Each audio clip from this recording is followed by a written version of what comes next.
নমস্কার বন্ধুগণ, অ্যাস্ট্রোলাক চ্যানেলে আপনাদের স্বাগত।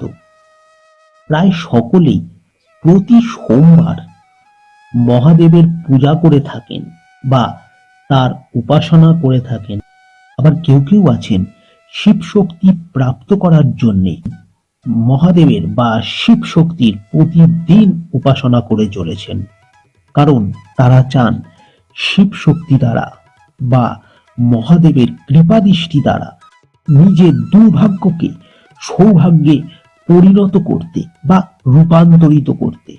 কিন্তু আপনাদের মধ্যে অনেকেই জানে না যে এই শিব শক্তি বা মহাদেবের কৃপাদৃষ্টি অতি সরল হয়ে পড়ে মহাশিবরাত্রির দিনে বা নীল পুজোর দিনে প্রাপ্ত করা। এই দুটি দিনে শিব শক্তির সঙ্গে আপনারা অতি সহজে জুড়ে যেতে পারেন সামান্য পুজো পাঠের মাধ্যমে।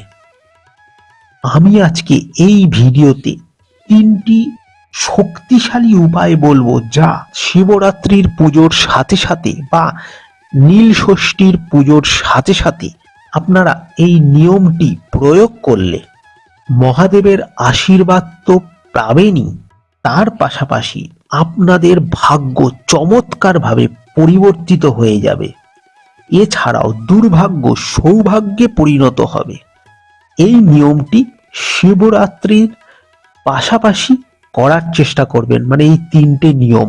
এছাড়াও যারা যারা নীল ষষ্ঠী পালন করেন তারা সেই নীল ষষ্ঠীর দিনেও এই তিনটি নিয়ম পালন করার চেষ্টা করবেন।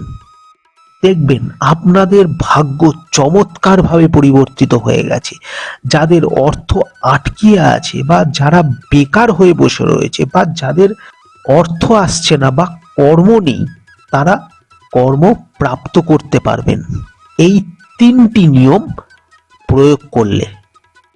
কিন্তু শিবরাত্রির দিনই প্রয়োগ করতে হবে বা নীল ষষ্ঠীর দিনেই প্রয়োগ করতে হবে আপনাকে, তাহলেই কিন্তু উপকার পাবেন। এইবারে চলুন জেনে নিই সেই তিনটি উপায় কি কি। জানার আগে আপনারা এই চ্যানেলটিকে সাবস্ক্রাইব করে দেবেন এবং বেল আইকনে ক্লিক করতে ভুলবেন না, এবং ভিডিও ভালো লেগে থাকলে অবশ্যই লাইক করবেন।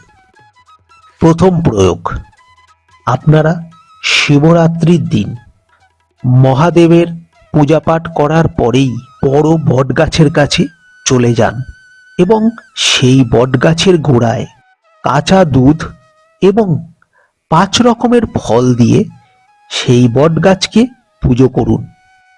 এটি জানবেন আপনারা যে শিবলিঙ্গমের পুজো করছেন সেরকমই শক্তিশালী কিন্তু এই বটগাছেরও পুজো করা। স্বয়ং মহাদেব এই বটগাছের মধ্যে বিরাজ করেন, তাই বটগাছের পুজো করুন সেই শিবরাত্রির দিন বা নীল ষষ্ঠীর দিনে। দেখবেন কয়েক দিনের মধ্যে আপনাদের ভাগ্য চমৎকারভাবে পরিবর্তিত হবে এবং মহাদেবের কৃপাদৃষ্টি আপনারা অবশ্যই পাবেন। দ্বিতীয় প্রয়োগ, শিবরাত্রির দিন বা নীল ষষ্ঠীর দিন আপনারা কোনো কালো কুকুরকে খাইয়ে সন্তুষ্ট করুন এবং তার কপালে কুমকুম বা কেশর অথবা সিঁদুর দিয়ে একটি তিলক কেটে দিন সেই কালো কুকুরটির কপালে। আপনারা মহাদেবের কৃপাদৃষ্টি অবশ্যই পাবেন।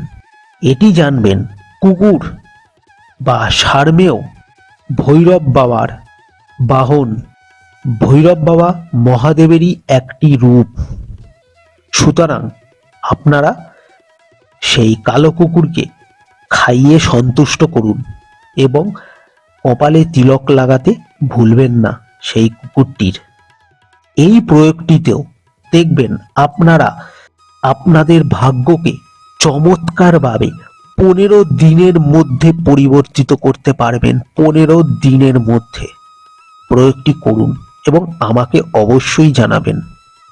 তৃতীয় প্রয়োগ, শিবরাত্রি বা নীল ষষ্ঠীর দিন সন্ধেবেলায় স্ত্রীকে বা আপনার অর্ধাঙ্গিনীকে কিছু উপহার প্রদান করুন এবং তাকে আনন্দ দিন সেই শিবরাত্রির দিন বা নীল ষষ্ঠীর দিনে।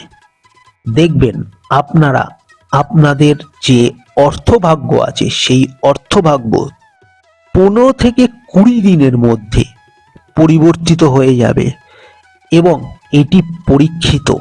আপনাদের অর্থের সমস্যা সারা জীবনে থাকবে না। এছাড়াও আপনাদের দুর্ভাগ্য সৌভাগ্যতে পরিবর্তিত হবে। সারা জীবন আপনাদের দুর্ভাগ্য ছুঁতে পারবে না। মহাদেবের কৃপাদৃষ্টি আপনাদের ওপর বর্ষিত হবে। এই প্রয়োগটি অবশ্যই করুন। চ্যানেলটিকে সাবস্ক্রাইব করে রাখুন এবং বেল আইকনে ক্লিক করতে ভুলবেন না। তাহলে আজকে এ পর্যন্তই। নমস্কার।